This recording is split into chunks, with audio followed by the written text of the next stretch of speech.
Well, look, man, there you have it, man. Uruguay topped the group, 9 points. And remember about not peaking too early. Don't peak too early. Oscar Tabarez has been manager of Uruguay for over a decade. They're the only team in this whole World Cup that feel like a club side, because I look at them and say, man, these guys, they just seem very organized. They seem to know what they are doing, and they just seem to be far more in sync than any other team in this World Cup. That's because you've had the same manager, same coaching ideas, same training methods for so long. So even if you're away months and months with your club, you'll come back with the same ideas that you've been having for over a decade. And I think you can see that in the way that Uruguay play. And if their key men step up, Uruguay can go all the way in this World Cup. You know, for Russia, I think you look at obviously the sending of that definitely affects them. And I think, correct me if I'm wrong, Golovin wasn't playing because I think he may have been on a yellow card or something. So there were definitely a few players rested for Russia and for Uruguay because both of the sides, they already knew that they were through and they didn't want to risk a suspension or an injury going into the next very important game. But I just thought for Russia, they still look good. I still like the way that they break, the way that they come forward, how confident they are in their attack.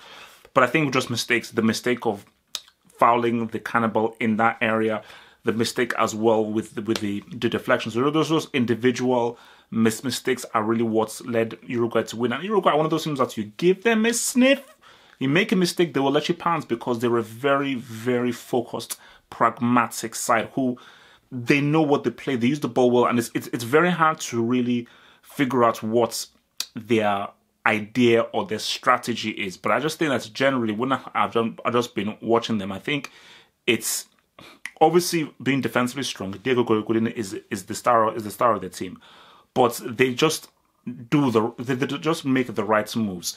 You don't have to overpass. You don't have to over dribble. You don't have to overcomplicate things. I think it is very basic and very simple, the kind of football that Tabarez wants them to play. Basically, the best word to use is economical, very economical. Use the ball well, make that right pass, have the good spacing, make that right run. So I think once all the elements come together with extremely tough, hard work, warrior spirit, that's what makes them so good. But I still feel like if Russia have been very impressive, and I just think it's great that we're going to be seeing the host nation who have been very entertaining play in the next round. Egypt's, man, disaster, an absolutely disastrous World Cup campaign that was compounded by them losing to Saudi Arabia, deservedly so. Because it would be one thing if they lost to Saudi Arabia and they was unlucky. Especially that second half performance, Saudi Arabia 100% deserved to win. And I think for Egypt, Salah did the best that he could. He really did the best that he could. But other players, you know, I mean, Trezeguet, Fati, all these guys, it's not happening. I mean, they were not good enough. I think there was one chance that I think it fell to Trezeguet. I was like, bro, you have to score that.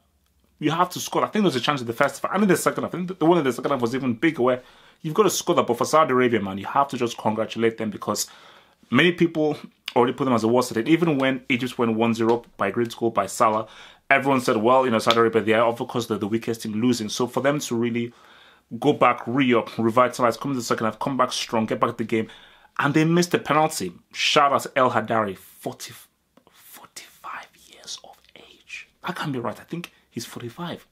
He's 45 with a superb save, and you saw how much that meant to him.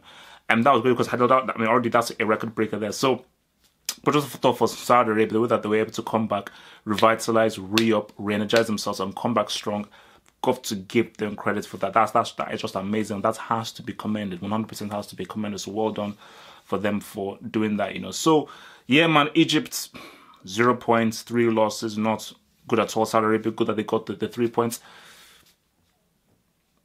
Keep an eye on Uruguay. That's all I'm saying. Keep an eye on Uruguay, because, as I said again, Diego Godin is the best defender in the world. I think that's now that there is no defender better than him. I don't want to hear anything about Ramos or Piqué or anyone. Chiellini, yeah, but Godin is the best defender in the world. As far as a centre-back and just defending, he's the best. And you obviously got his apprentice, his Padawan in Jimenez in there, who obviously wasn't playing because I think he was on a yellow. And I think the midfield looks a bit more fluid right now, and that there's a bit more creativity and a bit more ideas in the midfield. And you also got the veteran of Rodriguez to come in there as well. You also got Betancourt, I believe is the Juve boy. And if the Hannibal and Cavani can combine, because again, I'm a fan of two strikers. I told you, I'm a fan of two strikers. If they can make those guys combine, Uruguay have a very, very nice template to very sneakily make their way qualify in the tournament. So keep an eye on Uruguay. Thank you for watching this video. Think about pledging and become a Half Football Hot patron. Pledge an amount each month and gain access to exclusive videos from your boy, the Football Hot, for more analysis. Peace.